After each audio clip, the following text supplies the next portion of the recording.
महायुति की seat sharing को लेकर आशीष जायसवाल का बड़ा बयान सामने आया है। उन्होंने कहा कि देर रात तक चर्चा चली, ज्यादातर सीटों पर सहमति बन चुकी है, जबकि कुछ सीटों पर बातचीत जारी है। जल्द अधिकृत जानकारी दी जाएगी। माझी आपल्याला विनंती आहे की रात्री मी 1 वाजेपर्यंत इथं होतो। काही चर्चा झालेली आहे। साधारणतः महायुती आम्ही करायचीच आहे हा निर्णय आमचा आहे। प्रत्येक पक्षाच्या कार्यकर्त्यांच्या काही अडचणी असतात, काही अडचणी भारतीय जनता पक्षाच्या आहे, काही अडचणी आमच्या आहे। ते दोघांनी एकमेकांच्या अडचणी समजून घेतल्या, बहुतांश जागेमध्ये मार्ग निघाला। एखाद दुसरी तिसरी जागा अशी आहे की ज्या संदर्भामध्ये दोन्ही पक्ष आग्रही आहे।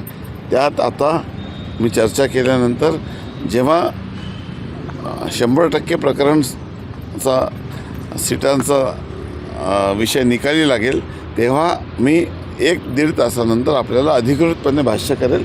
थोडी संयम ठेवा, अधिकृत आपल्याला आम्ही पूर्णपणे माहिती देतो। कुठेतरी 8 जागांचा तिढा सुटला अशी आता माहिती। या संदर्भामध्ये तुम्ही कुठून काय माहिती आणली मला माहीत नाही, परंतु जे फायनल आकडा होईल ते मी आपल्याला सांगेन।